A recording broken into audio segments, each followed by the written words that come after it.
Hello, Mr. Haroun. No, please call me Chris. Makes me feel old, man. Hello, Mr. Haroun. No, it's Haroun. Pronounce it right. I'm just kidding. I would like to know your opinion about a decision I need to take for my future. I know that at the end, it is my own decision, but maybe your view can help me decide. Yeah.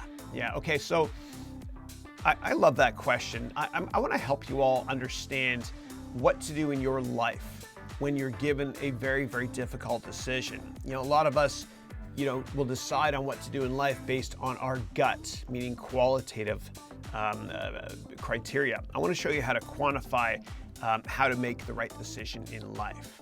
So what we're going to do is we're going to go together to Microsoft Excel, and I'm going to show you what to do in terms of how to decide whether or not to follow path A or path B. And this has helped me out tremendously in my life.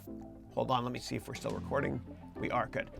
This has helped me out tremendously in my life, and I'll make this a bit bigger for y'all. Okay, so let's say that it's a very, very tough thing that you have to decide on, A or B.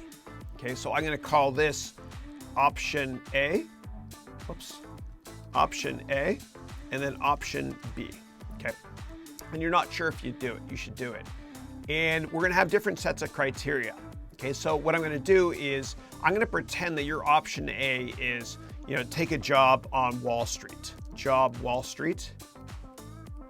And I'm gonna pretend that option B is, take a job in consulting, okay, the consulting sector. Let's say that you have an offer from a big Wall Street firm to work there, and a consulting firm as well, on consulting. That's why I didn't do well in consulting. I can't spell consulting. Oh my God, okay, I can't spell anyway. The older I get, the better I was. All right, so first of all, let's start off with compensation, okay? Compensation, and I want you to rate it out of 10, which one is higher. So a job on Wall Street is, let's say that's a 9 out of 10. A job in consulting, let's say it's a 6. Okay. Then let's list another criteria. Travel. I have to travel a lot. If I work on Wall Street, actually, I don't really have to travel at all. So that's awesome. 10, hypothetically speaking. If I work in consulting, oh gosh, I do have to travel a lot. So that's a 5. Okay. Now, passion.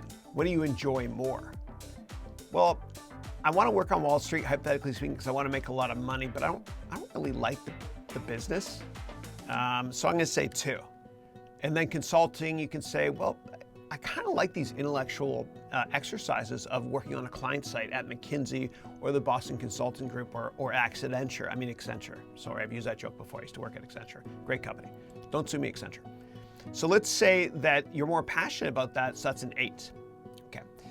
And let's say friends. You have 6 friends that work at this Wall Street firm and no friends that work at the consulting firm. So Wall Street firm, I'm gonna say, yeah, it's they're decent friends, 8 out of 10, and no friends here. So I'll just list that as a 1. Okay, good. So we've got a set of criteria. One data point doesn't make a trend, but a couple does. Now I'm gonna show you how to use statistics to give yourself the answer. Okay, so stick with me here. What we're gonna do is we're gonna weight each of the criteria now. Weighted, okay? And let me just put this over here.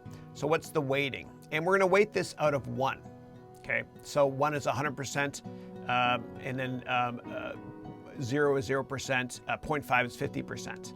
Compensation, how important is that for me? I think it's pretty important. I'll put it 0.7. And then travel. Do I want to travel a lot? Well, I have a girlfriend, hypothetically speaking. Christine, I don't have a girlfriend. This is hypothetically speaking, okay? I have a girlfriend, and I don't want to travel. I want to spend a lot of time with her. And that's more important than money, actually. I think we might get married one day, hypothetically speaking. Christine, this never comes off, okay? Christine's my wife. Next up is passion. Oh, that's really important to me. I'm going to say that's a 1. And then friends, yeah, it's kind of important. I want to have fun when I work there. I'll make it 0.7. Okay, now what we're going to do is we're going to take the weighted average. Okay, so we're going to take compensation, and I'll show you, this will make a lot more sense in a second. I promise you this will help you a lot in life. So I'm going to do compensation times the weighting, which is 0.7, And then what I'm going to do actually is yeah, that's fine. And then I'll just copy this, paste it down here. Okay, and so the sum of the job on Wall Street is 22.9. Let's see what the sum is here, okay? So I'm going to take this times the weight here as well. And if anybody has questions about this, please let me know. And I'm going to add them up as well. Okay, good. Sum. Okay, so it looks like the answer is I should take option A, which is a job on Wall Street, and not option B, which is a consulting gig. And what I recommend doing is adding tons more criteria. And so whenever I make a tough decision like this, I usually create 50 to 100 sets of criteria. Okay, and so from a personal perspective, you can understand what career or decision you should make, because qualitatively, you kind of have a lot of the questions documented here, and quantitatively, you already know what the bottom line is.